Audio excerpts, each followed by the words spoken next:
रत सारे गुरबाणी कहे, सेवक जन मानै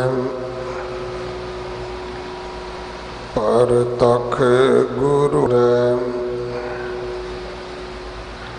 बाणी बिरलो विचार सी।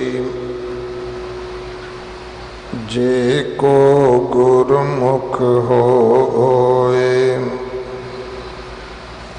एह बाणी महापुरख की, निज कर वासा होए।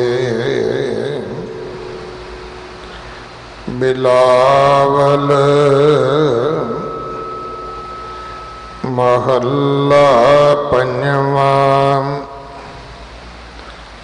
हर भगतां का आसरा, अन नाहि ठाओ। तान दीवान परवार धन, प्रभ तेरा नाम। कर कृपा प्रभ अपनी, अपने दास रख लिए। निंदक निंदा कर पचे, जाम काल ग्रसिए। रहाओ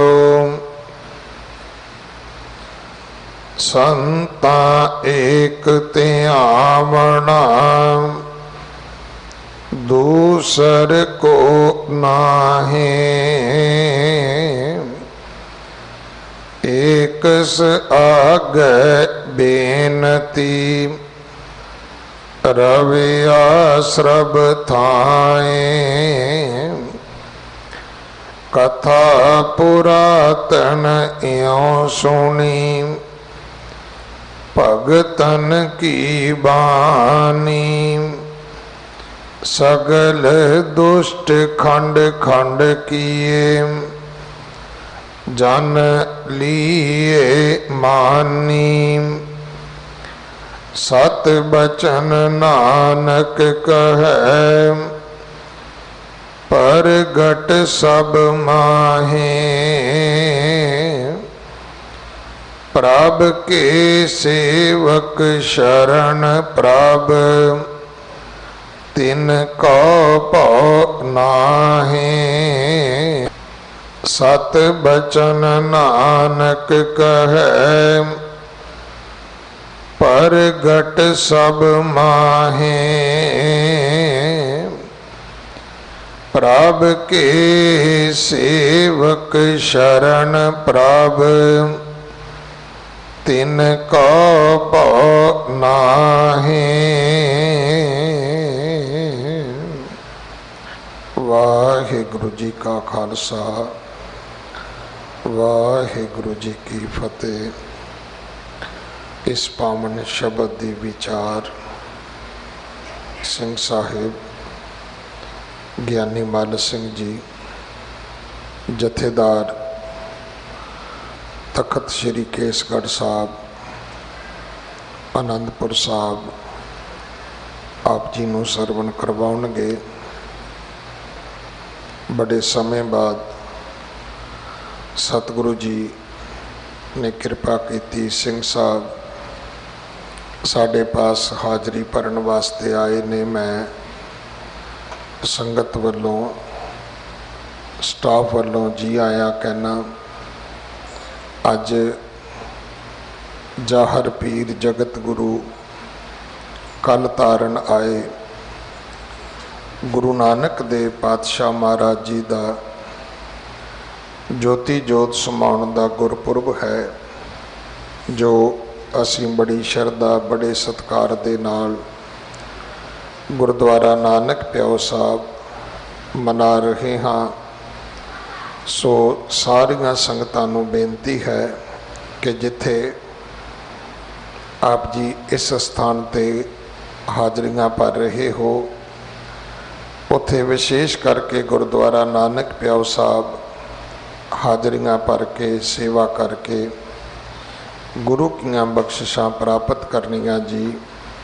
ਆਓ ਅਗਲੇ ਸਮੇਂ ਵਾਸਤੇ ਸਿੰਘ ਸਾਹਿਬ ਜੀ ਪਾਸੋਂ ਗੁਰਬਾਣੀ ਵਿਚਾਰ ਸਰਵਣ ਕਰੀਏ ਜੀ। ਵਾਹਿਗੁਰੂ ਜੀ ਕਾ ਖਾਲਸਾ, ਵਾਹਿਗੁਰੂ ਜੀ ਕੀ ਫਤਿਹ। ਵਾਹਿਗੁਰੂ ਜੀ। ਜੇਤਾ ਜੀਓ ਪਿੰਡ ਸਭ ਤੇਰਾ, ਤੂੰ ਅੰਤਰਜਾਮੀ ਪੁਰਖ ਭਗਵਾਨ। ਦਸਨ ਦਾਸ ਕਹਿ ਜਨ ਨਾਨਕ, ਜਿਹਾ ਤੂੰ ਕਰਾਏ ਤਿਹਾ ਹਉ ਕਰੀ ਬਖਿਆਨ। ਦਸਨ ਦਾਸ ਕਹਿ ਜਨ ਨਾਨਕ, ਜਿਹਾ ਤੂੰ ਕਰਾਏ ਤਿਹਾ ਹਉ ਕਰੀ ਬਖਿਆਨ। ਸਤਨਾਮ ਸ੍ਰੀ ਵਾਹਿਗੁਰੂ ਸਾਹਿਬ ਜੀ। ਬਿਲਾਵਲ ਮਹਲਾ ਪੰਜਵਾ। ਹਰ ਭਗਤਾਂ ਕਾ ਆਸੁਰਾ, ਅਨ ਨਾਹੀ ਠਾਓ।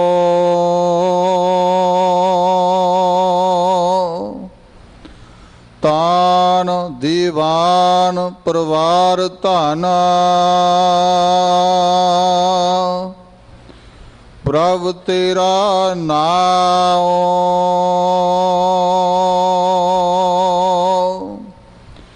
ਹਰ ਭਗਤਾਂ ਕਾ ਆਸੁਰਾ, ਅਨ ਨਾਹੀ ਠਾਓ। ਤਾਨ ਦੀਵਾਨ ਪਰਵਾਰ ਧਨ, ਪ੍ਰਭ ਤੇਰਾ ਨਾਮ।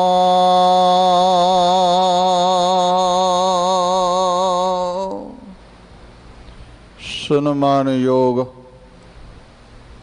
ਗੁਰੂ ਨਿਵਾਜੀ,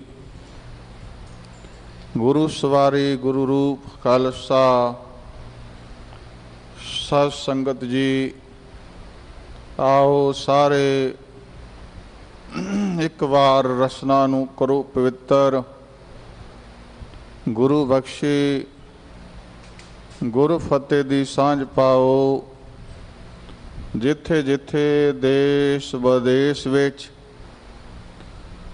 ਆਪੋ ਆਪਣੇ ਘਰਾਂ ਵਿੱਚ ਵੀ ਅਤੇ ਇਸ ਸਥਾਨ 'ਚ ਸਤਿਗੁਰੂ ਦੀ ਪਾਵਨ ਹਜ਼ੂਰੀ 'ਚ ਜੁੜ ਮਿਲ ਬੈਠੀ ਸਾਰੀ ਸੰਗਤ ਪਿਆਰ ਨਾਲ ਆਖੋ ਵਾਹਿਗੁਰੂ ਜੀ ਕਾ ਖਾਲਸਾ, ਵਾਹਿਗੁਰੂ ਜੀ ਕੀ ਫਤਿਹ। ਆਪ ਸਰਬੱਤ ਸੰਗਤਾਂ ਬਹੁਤ ਬੜ ਭਾਗੀ ਹੋ। ਧੰਨ ਧੰਨ ਬਾਲਾ ਪ੍ਰੀਤਮ ਸਾਹਿਬ ਸਤਿਗੁਰੂ ਸ਼੍ਰੀ ਗੁਰੂ ਹਰਿਕ੍ਰਿਸ਼ਨ ਸਾਹਿਬ ਜੀ ਮਹਾਰਾਜ ਦੇ ਪਾਵਨ ਪਵਿੱਤਰ ਸਥਾਨ ਗੁਰਦੁਆਰਾ ਬੰਗਲਾ ਸਾਹਿਬ ਵਿਖੇ ਜੋ ਧੰਨ ਧੰਨ ਸਤਿਗੁਰੂ ਸ਼੍ਰੀ ਗੁਰੂ ਗ੍ਰੰਥ ਸਾਹਿਬ ਜੀ ਦੀ ਲੜੀਵਾਰ ਗੁਰਬਾਣੀ ਦੀ ਕਥਾ ਵਿਚਾਰ ਚੱਲ ਰਹੀ ਹੈ। ਆਪ ਸੰਗਤਾਂ ਹਰ ਰੋਜ਼ ਸਰਵਣ ਕਰਕੇ ਲਾਹੇ ਪ੍ਰਾਪਤ ਕਰਦੇ ਆ ਰਹੇ ਹੋ। ਵੱਖ ਵੱਖ ਸਤਿਕਾਰਤ ਹਸਤੀਆਂ, ਸਿੰਘ ਸਾਹਿਬਾਨ, ਪੰਥ ਦੇ ਮਹਾਨ ਵਿਦਵਾਨ ਆ ਕਰਕੇ ਇਸ ਸਥਾਨ ਤੇ ਉੱਤਮ ਵਕਤੇ ਹਾਜ਼ਰੀਆਂ ਭਰ ਕੇ ਆਪ ਸੰਗਤਾਂ ਨੂੰ ਗੁਰਬਾਣੀ ਦੀ जो सब ते ऊतम हर की कथा, नाम सुनत दर्द दुख लथा, श्रवण करा के गुरबाणी नाल जोड़ते आ रहे हैं। लड़ीवार विचार अधीन जो पावन शब्द बिलावल राग दे अंदर शहीदां दे सरताज, शांति दे सोमे, सच दे सूरज, धन धन सतगुरु श्री गुरु अर्जन देव जी महाराज दा उचारण किया होया, जिस दी कथा आप संगतां ने सरवण करनी आ। वो संपूर्ण शब्द आप संगतां ने हुणे ही मेरे बहुत सत्कारयोग सिंह साहब, पंथ दे महान विद्वान, इस स्थान दे हैड ग्रंथी साहब सिंह साहब ज्ञानी रणजीत सिंह जी दे पासों आप संगतां ने संपूर्ण शब्द मुख वाक दे रूप विच सरवण कीता है अते रंभता दियां पंक्तियां हुणे आप सरवण कीतियां हन। इस शब्द दी विचार आरंभ करन तो पहला आओ कुछ समा आप ज्ञानी रणजीत सिंह जी दे पासों सरवण कीता है। अज उस समर्थ सतगुरु दा पावन पवित्र ज्योति जोत समावन दा गुरपुरब है, जेड़े दीन दुनिया दे मालक गुर सिੱਖੀ दे सिरजनहार इस सड़ वल रही लुकाई नूं तारन वास्ते संसार दे अंदर धन परम कृपालु धन जगत गुरु साहिब श्री गुरु नानक देव जी महाराज, जिस गुरु की सिफत करदे आ पंचम गुरुदेव पातशाह गुरु अर्जन देव जी ने कहा, ज्ञान ध्यान किस कर्म न जाना, सार न जाना तेरी, सब ते वड्डा सतगुरु नानक, जिन काल राखी मेरी। जिस गुरु की महिमा सर्व विश्व भर दे अंदर भावना वाले जगत जियां दे हिरदियां दे अंदर सा रही है। गुरबाणी च हजूर ने कहा, सुनी अरदास स्वामी मेरा, सर्ब कला बन आई, प्रगट भई सगले जुग अंतर, गुरु नानक की वडियाई।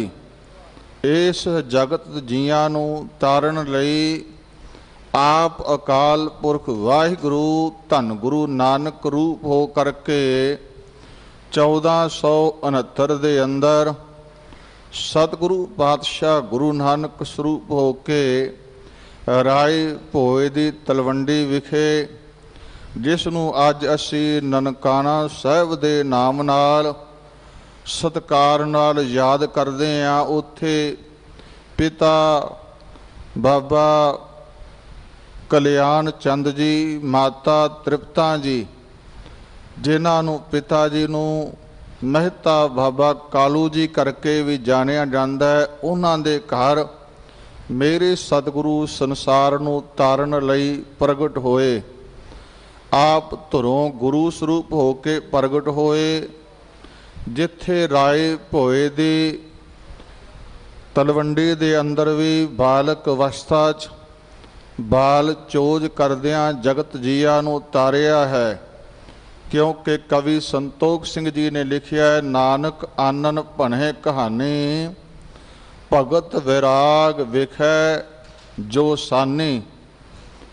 कवि संतोख सिंह जी नानक प्रकाश विच लिखते ने, धन गुरु नानक देव जी बालक अवस्था विच भी नाल दे हाणियां बच्चियां नाल खेलदियां राय भोए दी तलवंडी विच प्रभु दियां कथा कहानियां आप जी सरवण करा के जगत जियां नूं तारदे सन।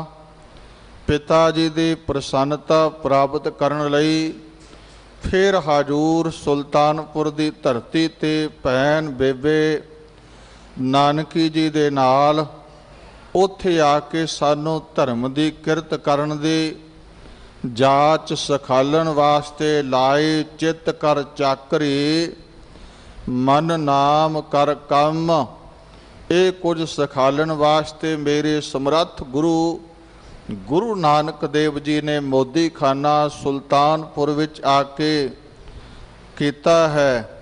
ਮੋਦੀ ਖਾਨੇ ਦੇ ਅੰਦਰ ਬੈਠ ਕੇ ਸਤਿਗੁਰੂ ਜੀ ਨੇ ਜਿਸ ਲਈ ਸੰਸਾਰ ਵਿੱਚ ਆਏ ਸਨ, ਉਹ ਕੁਝ ਸੰਸਾਰ ਨੂੰ ਤਾਰਨ ਲਈ ਆਪ ਜੀ ਨੇ ਉੱਥੇ ਉਪਦੇਸ਼ ਦੇਣਾ ਸ਼ੁਰੂ ਕੀਤਾ ਹੈ।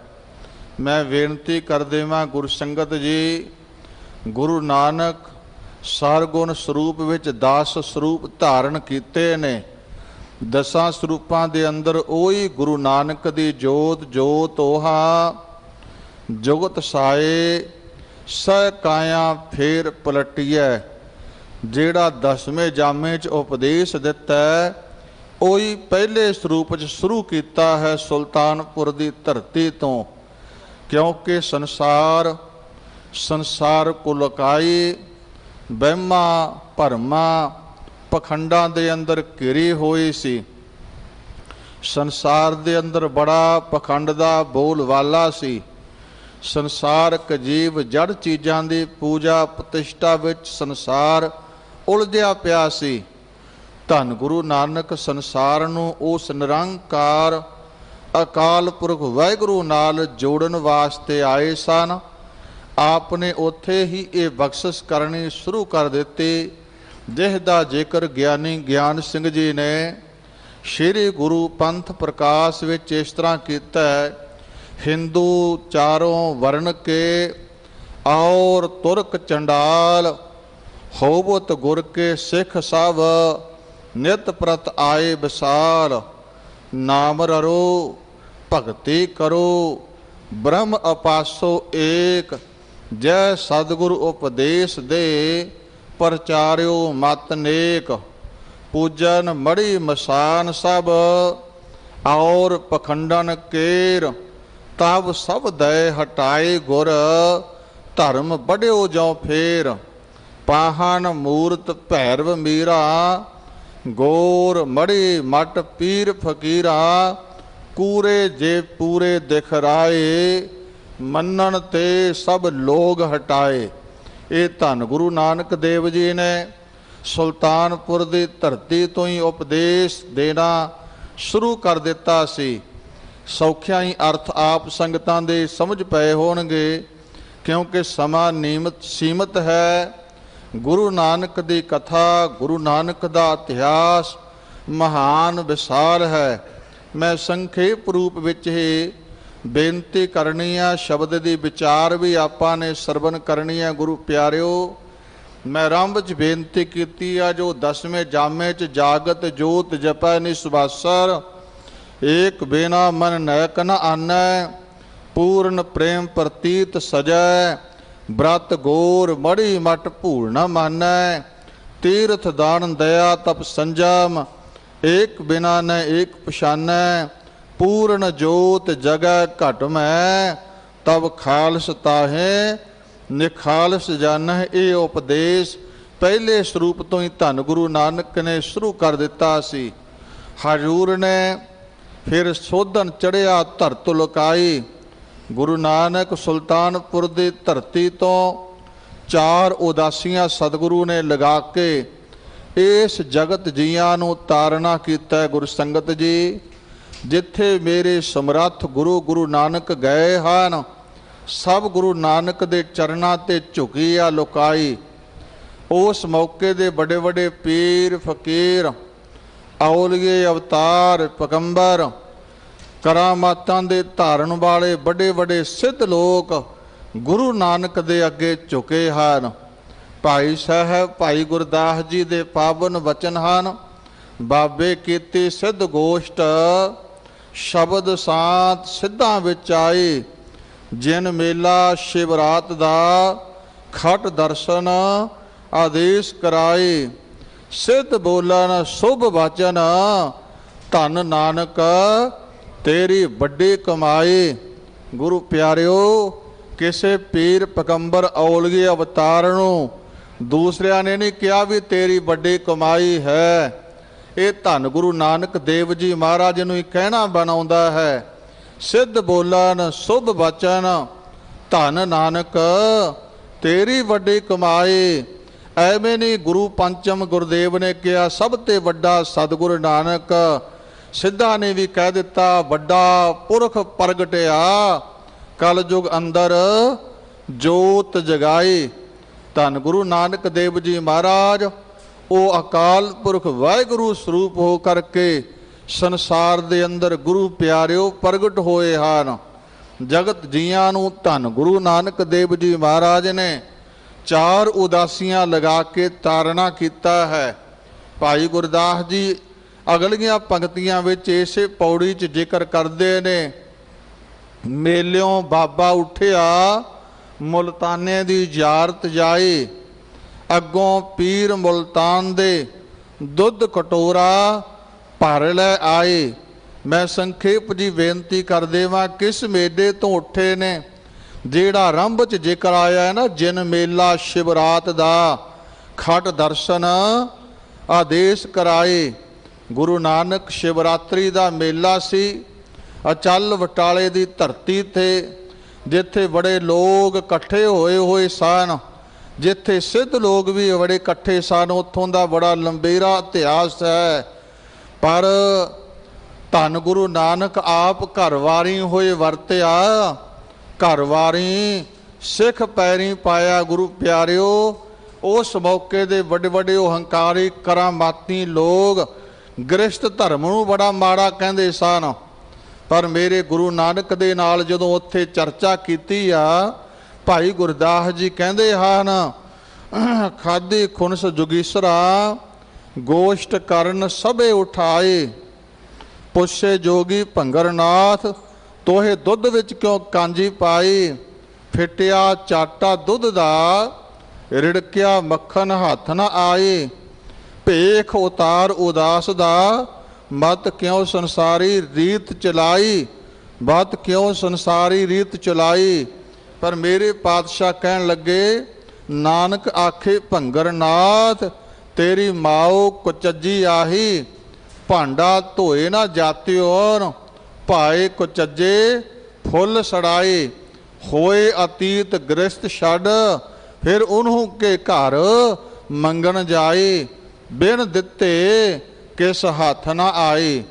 ਇੱਥੇ ਸਿੱਧਾ ਨੂੰ ਸਤਿਗੁਰੂ ਪਾਤਸ਼ਾਹ ਨਿਰੁੱਤਰ ਕਰਕੇ ਗ੍ਰਸਤ ਸ਼ਰਮ ਦੇ ਗ੍ਰਸਤ ਧਰਮ ਦੀ ਮਹਾਨਤਾ ਦਰਸਾਉਂਦਿਆਂ ਹੋਇਆਂ, ਗੁਰੂ ਪਿਆਰਿਓ ਇਸਲਾਮ ਧਰਮ ਦੇ ਪੀਰ ਲੋਕ ਵੀ ਗ੍ਰਸਤ ਨੂੰ ਕੋਈ ਬਹੁਤਾ ਚੰਗਾ ਨਹੀਂ ਸੀ ਕਹਿੰਦੇ। ਅਨੰਦਪੁਰ ਸਾਹਿਬ ਦੀ ਧਰਤੀ ਦਾ ਜਦੋਂ ਅਸੀਂ ਇਤਿਹਾਸ ਪੜ੍ਹਦੇ ਹਾਂ, ਧੰਨ ਗੁਰੂ ਤੇਗ ਬਹਾਦਰ ਜੀ ਮਹਾਰਾਜ ਨੇ 1665 19 ਜੂਨ ਨੂੰ ਰਾਜਾ ਦੀਪ ਚੰਦ ਦੀ ਰਾਣੀ ਦੇ ਕੋਲੋਂ ਅਨੰਦਪੁਰ ਸਾਹਿਬ ਦੀ ਧਰਤੀ ਖਰੀਦ ਕਰਕੇ, ਸਤਿਗੁਰੂ ਪਾਤਸ਼ਾਹ ਰਾਣੀ ਚੰਪਾ ਦੇ ਕੋਲੋਂ ਧਰਤੀ ਖਰੀਦ ਕੇ ਕੁਝ ਪਿੰਡਾਂ ਦੇ ਅਨੰਦਪੁਰ ਸਾਹਿਬ ਵਸਾਵਣਾ ਕੀਤਾ ਸੀ। ਗੁਰਪ੍ਰਤਾਪ ਸੂਰਜ ਗ੍ਰੰਥ ਵਿੱਚ ਜ਼ਿਕਰ ਹੈ, ਰੋਪੜ ਦੇ ਰਹਿਣ ਵਾਲਾ ਇੱਕ ਮੁਸਲਮਾਨ ਪੀਰ ਇੱਥੋਂ ਦੀ ਲੰਘਿਆ ਹੈ, ਅੱਗੇ ਆਪਣੇ ਮਰੀਦਾਂ ਨੂੰ ਮਿਲਣ ਵਾਸਤੇ ਜਾ ਰਿਹਾ ਹੈ। ਅਨੰਦਪੁਰ ਸਾਹਿਬ ਦੇ ਅੰਦਰ ਬੜੀਆਂ ਰੌਣਕਾਂ ਲੱਗੀਆਂ ਹੋਈਆਂ। ਗੁਰੂ ਤੇਗ ਬਹਾਦਰ ਜੀ ਮਹਾਰਾਜ ਸੋਹਣੇ ਸੁੰਦਰ ਸਥਾਨ ਮਕਾਨ ਤਿਆਰ ਕਰਵਾ ਰਹੇ ਹਨ। ਤਿਆਗ ਤੇ ਵਿਰਾਗ ਦੀ ਮੂਰਤੀ ਸਤਿਗੁਰੂ ਬਖਸ਼ਿਸ਼ ਕਰ ਰਹੇ ਨੇ। ਗੁਰੂ ਤੇਗ ਬਹਾਦਰ ਜੀ ਮਹਾਰਾਜ ਬੇਅੰਤ ਗ੍ਰਸਤੀ ਗੁਰੂ ਕੇ ਸਿੱਖ ਸੇਵਾ 'ਚ ਜੁਟੇ ਹੋਏ ਹਨ। ਜਦੋਂ ਉਸ ਪੀਰ ਨੇ ਦੇਖਿਆ ਵੀ ਇੰਨਾ ਇਕੱਠ, ਇੰਨੇ ਸੋਹਣੇ ਮਕਾਨ ਮੰਦਰ ਇੱਥੇ ਬਣ ਰਹੇ ਹਨ, ਗੁਰੂ ਕੇ ਸਿੱਖਾਂ ਨੂੰ ਪੁੱਛ ਲਿਆ ਪੀਰ ਨੇ ਵੀ ਇੱਥੇ ਕੌਣ ਠਹਿਰੇ ਹੋਏ ਨੇ, ਇਹ ਕਿਸ ਵਾਸਤੇ ਮਕਾਨਾਂ ਦੀ ਉਸਾਰੀ ਕੀਤੀ ਜਾ ਰਹੀ ਹੈ। ਗੁਰਸਿੱਖਾਂ ਨੇ ਦੱਸਿਆ, ਦੀਨ ਦੁਨੀਆ ਦੇ ਮਾਲਕ ਗੁਰੂ ਨਾਨਕ ਦਾ ਨਵਾਂ ਸਰੂਪ ਗੁਰੂ ਤੇਗ ਬਹਾਦਰ ਜੀ ਇੱਥੇ ਠਹਿਰੇ ਆ। ਗੁਰੂ ਤੇਗ ਬਹਾਦਰ ਜੀ ਨਵਾਂ ਨਗਰ ਇੱਥੇ ਵਸਾ ਰਹੇ ਹਨ। ਪੀਰ ਨੇ ਕਹਿ ਦਿੱਤਾ ਗੁਰਸਿੱਖਾਂ ਨੂੰ, ਕਹਿਣ ਲੱਗਿਆ ਗੁਰੂ ਨਾਨਕ ਦਾ ਨਵਾਂ ਸਰੂਪ ਗੁਰੂ ਹੋ ਕਰਕੇ ਫਿਰ ਆ ਗ੍ਰਸਤ ਜੰਜਾਲਾਂ 'ਚ ਇਹਨਾਂ ਗ੍ਰਸਥ ਧੰਦਿਆਂ ਦੇ ਅੰਦਰ ਫਸਣ ਦੀ ਕੀ ਲੋੜ ਰਹਿ ਗਈ ਹੈ। ਗੁਰੂ ਨੂੰ ਇੰਨੀ ਗੱਲ ਕਹਿ ਕੇ ਅੱਗੇ ਤੁਰਨ ਲੱਗਿਆ। ਨਾਲ ਹੀ ਕਹਿਣ ਲੱਗਿਆ, ਮੈਂ ਵਾਪਸ ਆਉਂਦਾ ਹੋਇਆ ਤੁਹਾਡੇ ਕੋਲੋਂ ਪੁੱਛਾਂਗਾ। ਗੁਰਸਿੱਖਾਂ ਨੂੰ ਕਹਿੰਦਾ, ਤੁਸੀਂ ਆਪਣੇ ਗੁਰੂ ਦੇ ਕੋਲੋਂ ਇਹ ਗੱਲ ਪੁੱਛ ਕੇ ਮੈਨੂੰ ਉੱਤਰ ਦੇਣਾ। ਮੈਂ ਸੰਖੇਪ ਜੀ ਬੇਨਤੀ ਕਰ ਰਿਹਾ। ਗੁਰੂ ਪਿਆਰਿਓ, ਪੀਰ ਵਾਪਸ ਆਇਆ। ਗੁਰਸਿੱਖਾਂ ਨੇ ਗੁਰੂ ਤੇਗ ਬਹਾਦਰ ਜੀ ਨੂੰ ਬੇਨਤੀ ਦੁਆਰਾ ਦੱਸ ਦਿੱਤਾ ਸੀ, ਪਾਤਸ਼ਾਹ ਇੱਕ ਪੀਰ ਲੰਘਿਆ ਇੱਥੋਂ ਦੀ, ਆ ਕੁਝ ਕਹਿ ਕੇ ਗਿਆ ਹੈ। ਹਜੂਰ ਕਹਿਣ ਲੱਗੇ, ਜਦੋਂ ਵਾਪਸ ਆਇਆ ਸਾਨੂੰ ਮਿਲਾਇਓ। ਸਤਿਗੁਰੂ ਦੇ ਕੋਲ ਉਹ ਪੀਰ ਆਇਆ, ਸਿੱਖਾਂ ਨੇ ਮਿਲਾਇਆ। ਪੀਰ ਨੇ ਫਿਰ ਗੁਰੂ ਜੀ ਦੇ ਕੋਲ ਵੀ ਇਹ ਗੱਲ ਕਹਿ ਦਿੱਤੀ। ਕਹਿਣ ਲੱਗਿਆ, ਜੀ ਆਪ ਪੀਰ ਗੁਰੂਆਂ ਦੇ ਗੁਰੂ ਹੋ ਕਰਕੇ ਆ ਝਮੇਲਿਆਂ 'ਚ ਪੈਣ ਦੀ, ਆ ਗ੍ਰਸਤਕ ਧੰਦਿਆਂ ਦੇ ਗ੍ਰਸਤ ਧੰਦਿਆਂ 'ਚ ਖੱਚਤ ਹੋਣ ਦੀ ਕਿਹੜੀ ਲੋੜ ਪੈ ਗਈ ਆ। ਮੇਰੇ ਸਮਰੱਥ ਗੁਰੂ ਨਾਨਕ ਨੇ ਨਾਮੇ ਸਰੂਪ ਵਿੱਚ ਵੀ ਇਸ ਗ੍ਰਸਤ ਧਰਮ ਦੀ ਮਹਾਨਤਾ ਉਸ ਪੀਰ ਨੂੰ ਦੱਸ ਕੇ ਨਿਰੁੱਤਰ ਕਰ ਦਿੱਤਾ ਸੀ। ਗੁਰਸੰਗਤ ਜੀ, ਗੁਰ ਪ੍ਰਤਾਪ ਸੂਰਜ ਗ੍ਰੰਥ ਵਿੱਚ ਵਚਨ ਆਉਂਦੇ ਹਨ, ਸੁਨੋ ਪੀਰ ਗੁਰਵਾਕ ਉਚਾਰਾ, ਸਕਲ ਅਸਰਮ ਤੇ ਇਹ ਗ੍ਰਸਤ ਉਦਾਰਾ। ਗੁਰੂ ਨਾਨਕ ਦੇਵ ਜੀ ਕਹਿੰਦੇ, ਪੀਰ ਜਿਸ ਗ੍ਰਸਤ ਧਰਮ ਨੂੰ ਤੂੰ ਮਾੜਾ ਕਹਿ ਰਿਹਾ ਨਾ, ਇਹ ਦੁਨੀਆ ਦੇ ਸਾਰੇ ਧਰਮਾਂ ਅਸਰਮਾਂ ਤੋਂ ਗ੍ਰਸਤ ਧਰਮ ਬਹੁਤ ਮਹਾਨ ਹੈ। ਸੁਨੋ ਪੀਰ ਗੁਰਵਾਕ ਉਚਾਰਾ, ਸਗਲ ਅਸਰਮ ਤੇ ਗ੍ਰਸਤ ਉਦਾਰਾ, ਆਪਰ ਸਕਲ ਕੋ ਇਹ ਉਪਜੰਤੋ। ਪਾਤਸ਼ਾਹ ਕਹਿਣ ਲੱਗੇ, ਆ ਤੇਰੇ ਵਰਗੇ ਪੀਰ ਦੁਨੀਆ ਦੇ ਅੰਦਰ ਜਿੰਨੇ ਧਰਮ ਨੇ, ਜਿੰਨੇ ਧਰਮੀ ਲੋਕ ਨੇ, ਸਾਰੇ ਗ੍ਰਸਤ ਚੋਂ ਪੈਦਾ ਹੁੰਦੇ ਹਨ। ਆਪਰ ਸਕਲ ਕੋ ਇਹ ਉਪਜੰਤੋ, ਪੁਨ ਸਭ ਹਨ ਕੋ ਅਲੰਬਰ ਹੰਤੋ। ਐ ਪੀਰ ਜੀ, ਇਹ ਗ੍ਰਸਤੀਆਂ ਤੋਂ ਬਿਨਾਂ ਕਿਤੋਂ ਪੇਟ ਦੀ ਅੱਗ ਨਹੀਂ ਭੁੱਖ ਦੀ ਬੁਝਾਈ ਜਾ ਸਕਦੀ। ਜਿੰਨਾ ਮਰਜ਼ੀ ਕੋਈ ਵੱਡਾ ਪੀਰ ਹੋ ਜਾਵੇ, ਉਹਨੂੰ ਗ੍ਰਸਤੀਆਂ ਦੇ ਘਰਾਂ ਦੇ ਜਾ ਕੇ ਅੱਗੇ ਹੱਥ ਅੱਡਣੇ ਪੈਂਦੇ ਹਨ ਪੇਟ ਦੀ ਅੱਗ ਬੁਝਾਉਣ ਵਾਸਤੇ। ਪੁਨ ਸਭ ਹਨ ਕੋ ਅਲੰਬਰ ਹੰਤੋ, ਸਾਰਿਆਂ ਦਾ ਆਸਰਾ ਇਹ ਗ੍ਰਸਤ ਅਸਰਮ ਹੀ ਹੈ। ਤਦ ਹੀ ਭਾਈ ਗੁਰਦਾਸ ਜੀ ਨੇ ਵੀ ਕਹਿ ਦਿੱਤਾ, ਸਕਲ ਧਰਮ ਹੈ ਗ੍ਰਸਤ ਪ੍ਰਧਾਨ ਹੈ। ਅਚਲ ਬਟਾਲੇ ਦੀ ਧਰਤੀ ਤੇ ਗੁਰੂ ਨਾਨਕ ਦੇਵ ਜੀ ਨੇ ਵੀ ਸਿੱਧਾ ਨੂੰ ਨਿਰੁੱਤਰ ਕਰ ਦਿੱਤਾ ਸੀ। ਹੁਣ ਇੱਥੋਂ ਗੁਰੂ ਨਾਨਕ ਦੇਵ ਜੀ ਜਨ ਮੇਲਾ ਸ਼ਿਵਰਾਤ ਦਾ ਖੜ ਦਰਸ਼ਨ ਆਦੇਸ਼ ਕਰਾਈ। ਇੱਥੋਂ ਗੁਰੂ ਨਾਨਕ ਮੇਲਿਓਂ ਬਾਬਾ ਉੱਠਿਆ, ਮੁਲਤਾਨੇ ਦੀ ਯਾਰਤ ਜਾਈ। ਅੱਗੋਂ ਪੀਰ ਮੁਲਤਾਨ ਦੇ ਦੁੱਧ ਕਟੋਰਾ ਭਰ ਲੈ ਆਈ। ਗੁਰੂ ਪਿਆਰਿਓ, ਮੁਲਤਾਨ ਦੇ ਬਹੁਤ ਪੀਰ, ਮੁਲਤਾਨ ਸ਼ਹਿਰ ਪੀਰਾਂ ਨਾਲ ਭਰਿਆ ਹੋਇਆ ਸੀ। ਨਾਨਕ ਪ੍ਰਕਾਸ਼ ਅੰਦਰ ਕਵੀ ਸੰਤੋਖ ਸਿੰਘ ਜੀ ਨੇ ਲਿਖਿਆ, ਕਹਿੰਦੇ ਸਾਰੇ ਪੀਰ ਇਕੱਠੇ ਹੋ ਗਏ। ਸਾਰਿਆਂ ਨੇ ਇਕੱਠੇ ਹੋ ਕੇ ਆਪਸ ਵਿੱਚ ਮਸ਼ਵਰਾ ਕੀਤਾ। ਕਹਿਣ ਲੱਗੇ, ਇੱਥੇ ਉਹ ਗੁਰੂ ਨਾਨਕ ਆ ਰਹੇ ਨੇ ਜਿਨ੍ਹਾਂ ਦੇ ਅੱਗੇ ਸਭ ਕੋਈ ਝੁਕ ਗਏ ਨੇ, ਵੱਡੇ ਵੱਡੇ ਪੀਰ। ਇੱਕ ਸਿਆਣਾ ਪੀਰ ਵਿੱਚੋਂ ਕਹਿਣ ਲੱਗਿਆ, ਜਿੱਥੇ ਹੋਰ ਉਹਨਾਂ ਅੱਗੇ ਸਾਰੇ ਸਿੱਧ ਵਗੈਰਾ ਹਾਰ ਗਏ ਨੇ, ਤੇ ਜੇ ਚਰਚਾ ਕੀਤੀ ਆਪਾਂ ਵੀ ਹਾਰ ਖਾਵਾਂਗੇ। ਚੰਗੀ ਗੱਲ ਆ, ਆਪਣੀ ਇੱਜ਼ਤ ਆਪਣੇ ਹੱਥ ਹੈ। ਗੁਰੂ ਨਾਨਕ ਨੂੰ ਹੱਥ ਬੰਨ੍ਹ ਕੇ ਬੇਨਤੀ ਕਰਕੇ ਵਿਦਾ ਕਰ ਦਈਏ, ਉਹਨਾਂ ਨਾਲ ਚਰਚਾ ਨਾ ਕਰੀਏ। ਕਵੀ ਸੰਤੋਖ ਸਿੰਘ ਜੀ ਨੇ ਲਿਖਿਆ ਹੈ, ਪੀਰ ਕਹਿਣ ਲੱਗੇ, ਇਨ ਜੀਤੇ ਸਭ ਥਾਨ ਮਹਾਨਾ, ਕਾਬਾ ਚਰਨਨ ਸੰਗ ਫਰਾਨਾ। ਚਰਚਾ ਅਜਮਤ ਮੈਂ ਇਹ ਭਾਰੀ, ਸਕਿਓ ਨਾ ਕਉ ਅਟਕ ਅਗਾਰੀ। ਪੀਰ ਕਹਿਣ ਲੱਗੇ, ਗੁਰੂ ਨਾਨਕ ਚਰਚਾ 'ਚ ਤੇ ਸ਼ਕਤੀ 'ਚ ਐਡੇ ਸਮਰੱਥ ਨੇ, ਇਹਨਾਂ ਦੇ ਅੱਗੇ ਕੋਈ ਖੜ ਨਹੀਂ ਸਕਿਆ ਹੈ। ਇਸ ਲਈ ਇਹਨਾਂ ਦੇ ਨਾਲ ਨਾ ਬਟੰਡਾਵਾਦ ਕੀਤਿਆਂ ਗੱਲ ਬਣ ਆਉਣੀ ਆ, ਸਰਬਰਵਾਦ ਨਹੀਂ ਬਣ ਆਈ। ਬੇਨਤੀ ਕਰਕੇ ਕਰੋ ਵਿਦਾਈ। ਕਹਿਣ ਲੱਗੇ, ਨਾ ਚਰਚਾ 'ਚ ਆਪਾਂ ਜਿੱਤ ਸਕੀਏ, ਨਾ ਝਗੜੇ 'ਚ ਜਿੱਤ ਸਕੀਏ।